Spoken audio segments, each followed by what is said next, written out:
अस्सलाम वालेकुम दोस्तों, मैं ਤੁਹਾਡਾ ਬਰਾ ਮੀਆਂ ਮੁਹੰਮਦ ਅਫਜ਼ਲ ਬੱਟੂ ਤੇ ਤੁਸੀਂ ਵੇਖਦੇ ਪਏ ਹੋ ਡਿਜੀਟਲ ਕਿਸਾਨ ਪਾਕਿਸਤਾਨ। ਕਿਸਾਨ ਦੋਸਤੋ, ਅੱਜ ਫਿਰ ਜਨਾਬ ਆਲੂ ਦੀ ਪਟਾਈ ਹੁੰਦੀ ਪਈ ਹੈ ਤੇ ਦੋਹਰਾ ਡਿੱਗਰ ਚੱਲਦਾ ਪਿਆ ਹੈ ਤੇ ਟਰੈਕਟਰ ਦੇ ਮਾਲਕ ਕੋਲੋਂ ਪੁੱਛਣੇ ਆ ਵੀ ਸਿੰਗਲ ਜਿਹੜਾ ਡਿੱਗਰ ਫੇਰਦੇ ਨੇ ਆਲੂ ਦੀ ਪਟਾਈ ਵਾਸਤੇ ਤੇ ਫਿਰ ਦੋਹਰਾ ਫੇਰਦੇ ਜੇ ਇਹਦਾ ਕਿਰਾਇਆ ਕਿੰਨਾ ਹੈ। ਤੇ ਆਓ ਚਲੀਏ ਰੂਸੀ ਟਰੈਕਟਰ ਦੇ ਬਾਰੇ ਇਨਫੋਰਮੇਸ਼ਨ ਵੀ ਲਈਏ ਤੇ ਨਾਲ ਹੀ ਇਸ ਦੀ ਤੁਹਾਨੂੰ ਪਰਫਾਰਮੈਂਸ ਵਿਖਾਣੇ ਆ। ਆਓ ਚਲੀਏ ਗੱਲ ਕਰੀਏ। ਤੇ ਮੈਂ ਆਪਣੇ ਵੀਰ ਭਰਾਵਾਂ ਨੂੰ ਦੱਸਦਾ ਚੱਲਾਂ ਵੀ ਇਸੇ ਖੇਤ ਦੇ ਵਿੱਚ ਆ ਤੀਜਾ ਟਰੈਕਟਰ ਆ ਗਿਆ ਡਿੱਗਰ ਵਾਲਾ। ਪਹਿਲੇ ਦੋ ਆਏ ਨੇ, ਨਸ ਗਏ ਨੇ ਤੇ ਹੁਣ ਜਨਾਬ ਨੂਰ ਅਹਿਮਦ ਆ ਗਿਆ। ਇਹਦੇ ਕੋਲ ਪੁੱਛਣੀ ਹੈ ਤੇ ਮਾਲੂਮਾਤ ਲੈਣੇ ਆ। अस्सलाम वालेकुम जी। ਨੂਰ ਅਹਿਮਦ ਕੀ ਹਾਲ ਚਾਲ ਹੈ? ਜੀਂਦਾ ਬੰਦਾ ਮੱਥੇ ਲੱਗ ਹੀ ਪੈਂਦਾ ਹੈ। ਸੁਣਾਓ। ਬਸ ਸ਼ੁਕਰ। ਤੇ ਇੱਥੇ ਅੱਗੇ ਦੋ ਟਰੈਕਟਰਾਂ ਆਏ ਨੇ, ਮੈਂ ਵੀਡੀਓ ਭਰੀ ਹੈ ਤੇ ਉਹ ਦੋ ਨਸ ਗਏ ਨੇ ਤੇ ਤੁਸੀਂ ਅੱਜ ਆ ਗਏ ਨੇ ਮਾਸ਼ਾਅੱਲਾ। ਇਹ ਸੁਣਾਓ ਕਿੰਨੇ ਦਿਨ ਹੋ ਗਏ ਤੁਹਾਨੂੰ ਚਲਾਉਂਦੇ ਨੂੰ ਸੀਜ਼ਨ ਵਿੱਚ? ਜੀ ਮੈਂ ਅੱਗੇ 10 ਕਿੱਲੇ ਪਾਟਾ ਹੈ ਠਾੜ। ਅੱਛਾ। ਤੇ 4 ਕਿੱਲੇ ਪੱਟੇ ਨੇ ਉੱਥੇ ਨੂਰਪੁਰੇ। ਠੀਕ ਹੈ। ਤੇ ਅੱਜ ਇਹਨੇ ਦੋਹਰਾ ਡਿੱਗਰ ਮਾਰਦੇ। ਠੀਕ ਹੈ। ਬਾਕੀ ਆਲੂ ਵੀ ਪੱਟਦੇ। ਅੱਛਾ। ਇਹ ਰੇਟ ਕੋਈ ਲੈਂਦੇ ਪਏ ਜੇ? ਇਹ ਜੀ ਮੁੱਕਾ ਹੀ 3500 ਰੁਪਈਆ ਦੋਹਰੇ ਦਾ। ਦੋਹਰਾ ਮਾਰ ਕੇ ਨਿਰਾ ਦੋਹਰਾ ਮਾਰਨਾ ਬਸ, ਜਿਵੇਂ ਹੁਣ ਫੇਰਦਾ ਹਨ। ਅੱਛਾ ਅੱਛਾ। ਇਹਦਾ 3500 ਲੈਣਾ ਹੈ ਤੇ ਜਿਹੜਾ ਆਪਾਂ ਆਲੂ ਪਟਣੇ ਨੇ ਸਹੀ ਤਰੀਕੇ ਉਹ 5000 5000 ਤੇ 3500। ਠੀਕ ਹੋ ਗਿਆ। ਤੇ ਕੈਸੀ ਪਰਫਾਰਮੈਂਸ ਹੈ ਤੁਹਾਡੇ ਟਰੈਕਟਰ ਦੀ? ਕਿਹੜੇ ਗੇਅਰ 'ਚ ਪਟਦੇ ਪਏ ਹੋ? ਆਲੂ ਜੀ ਪਟਦਾ ਪਿਆ ਮੈਂ, ਹਾਲੇ ਤਾਂ ਜ਼ਮੀਨਾਂ ਕਿਹਦੀਆਂ ਨੇ, ਦੂਏ 'ਚ ਪਟਦੇ ਪਏ। ਦੂਸਰੇ 'ਚ? ਤੇ ਡੀਜ਼ਲ ਦਾ ਖਰਚਾ ਕਿੰਨਾ ਕੁ ਆਉਂਦਾ ਪਿਆ?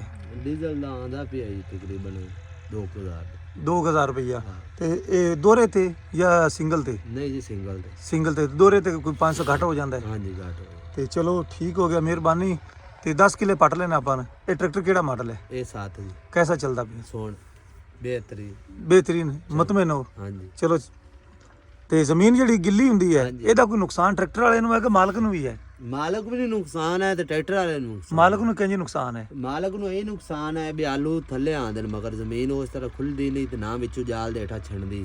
ਅੱਛਾ। ਪਿੱਛੋਂ ਉਵੇਂ ਸਭਾ ਸਬੂਤ ਜਾਂਦੀ, ਵਿੱਚ ਆਲੂ ਹੁੰਦੇ ਨੇ ਜ਼ਮੀਨ। ਮਾਲਕ ਨੂੰ ਵੀ ਨੁਕਸਾਨ ਹੈ ਤੇ ਤੁਹਾਨੂੰ ਹੈਗਾ, ਤੁਹਾਡਾ ਡੀਜ਼ਲ ਜ਼ਿਆਦਾ ਖਰਚਾ ਆਉਂਦਾ ਹੈ। ਡੀਜ਼ਲ ਜ਼ਿਆਦਾ। ਚਲੋ ਠੀਕ ਹੈ, ਚਲਾਓ ਜੀ ਅੱਲਾ ਨੂੰ ਯਾਦ ਕਰਕੇ। ਲੈ ਵੀ ਦੋਸਤੋ, ਗਿੱਲੀ ਜ਼ਮੀਨ ਦਾ ਮਾਮਲਾ ਹੈਗਾ ਜੇ ਤੇ ਜਿਹੜਾ ਡਿੱਗਰ ਹੈ ਰੂਸੀ ਨੂੰ ਵੀ ਖੜਾ ਕੀਤੀ ਖੜਾ ਹੈ। ਅੱਛਾ ਕਰੋ।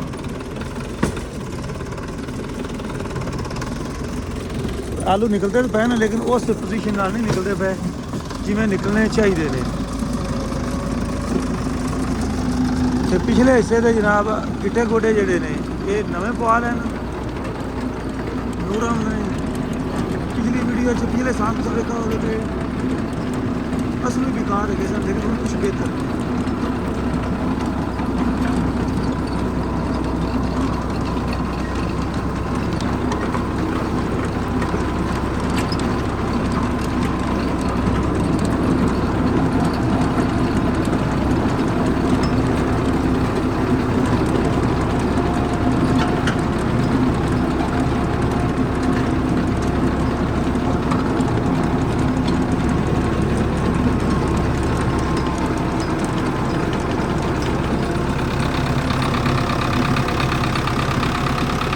जनाब चेंज या तीसरा लाई जाता है, तीजा ला के पड़ता भी है क्योंकि उत्ते उत्ते इन्हें चलना होंगे जिथे पहले पटाई हुई है तो जेड़े बच जाते हैं वो वास्ते जनाब दोहरा डिगर है।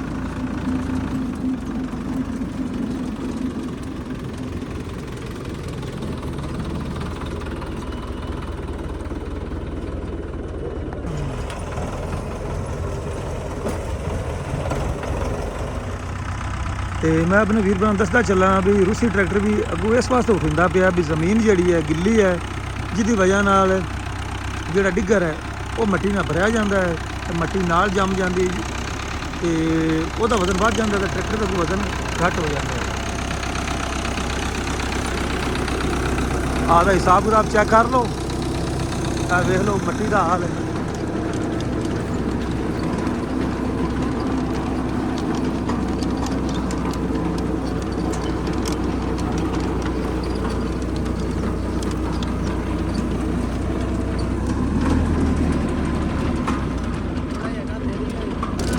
ਦੇਖੋ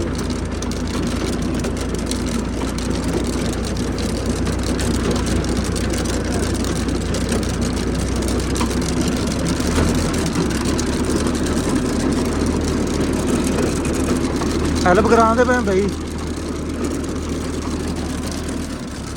ਇਹ ਨਾਦਾ ਲਾ ਲਓ, ਗਿੱਲੀ ਮਿੱਟੀ ਦੀ ਵਜ੍ਹਾ ਨਾਲ ਟਰੈਕਟਰ ਜਿਹੜਾ ਔਖਾ ਹੁੰਦਾ ਪਿਆ ਹੈ ਤੇ ਖਰਚਾ ਵੀ ਵੱਧਦਾ ਪਿਆ ਹੈ।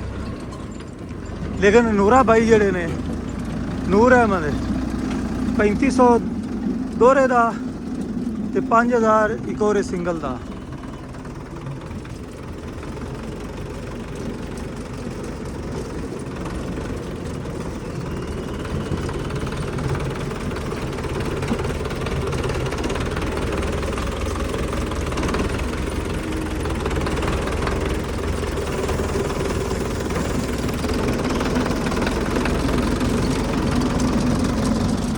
ਤੇ ਰੂਲੇ ਜਨਾਬ ਜਦੋਂ ਪੱਕੀ ਪਟਾਈ ਹੁੰਦੀ ਹੈ ਉਸ ਵੇਲੇ ਇਹਨੂੰ ਥੱਲੇ ਕੀਤਾ ਜਾਂਦਾ ਹੈ ਤਾਂ ਕਿ ਨਪੀ ਕੇ ਨਾ ਇਹ ਫਿਰਦੇ ਵੀ ਰਹਿਣ ਤੇ ਆਲੂ ਜਿਹੜੇ ਨੇ ਸਫਾਈ ਨਾਲ ਪੱਟ ਕੇ ਪਿੱਛੇ ਲਿਆਵੇ। ਇਹ ਹੁਣ ਚੈੱਕ ਕਰ ਲਓ।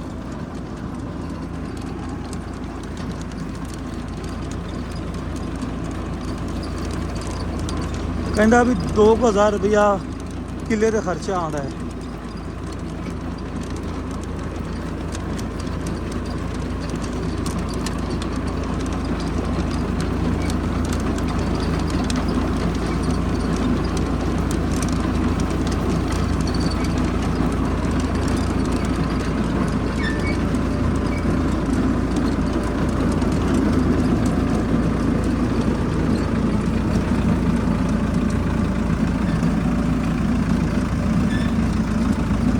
ਤੇ ਪੈਦਾਵਾਰ ਆਪਣੇ ਤੇ ਵੀਰਵਾਨ ਦੱਸਦਾ ਚੱਲਾਂ, ਜਿਵੇਂ ਜਿਵੇਂ ਦਿਨ ਗੁਜ਼ਰਦੇ ਜਾਂਦੇ ਨੇ ਉਸ ਹਿਸਾਬ ਨਾਲ ਜਿਹੜੀ ਪੈਦਾਵਾਰ ਹੈ ਉਹਦੇ 'ਚ ਇਜ਼ਾਫਾ ਹੁੰਦਾ ਜਾਂਦਾ ਹੈ।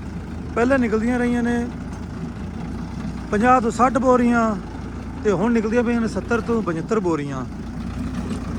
ਤੇ ਜਿਹੜੇ ਹੈਗੇ ਨੇ ਲਾਲ ਆਲੂ ਉਹ ਥੋੜੇ ਨਿਕਲਦੇ ਪਏ ਨੇ, ਉਹ 50 ਤੋਂ 60 ਬੋਰੀ ਹੈ। ਆ ਚਿੱਟੇ ਜਿਹੜੇ ਨੇ ਇਹਨਾਂ ਦਾ ਝਾੜ ਤੁਹਾਡੇ ਸਾਹਮਣੇ ਹੈ ਵੀ ਇਹ ਹੁਣ 70-75 ਬੋਰੀ ਨਿਕਲਦੀ ਪਈ ਹੈ।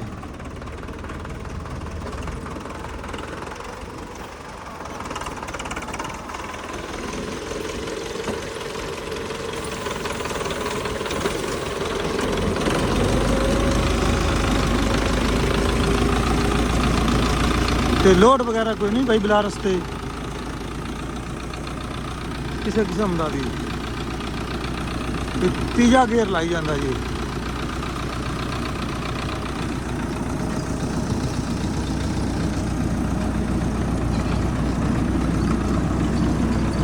ਤੇ ਹੁਣ ਮੈਨੂੰ ਤਾਂ ਇਜਾਜ਼ਤ, ਤੁਹਾਡਾ ਭਰਾ ਮੀਆਂ ਮੁਹੰਮਦ ਅਫਜ਼ਲ ਗੱਟੂ। ਅੱਲਾ ਹਾਫਿਜ਼। ਪਾਕਿਸਤਾਨ ਜ਼ਿੰਦਾਬਾਦ।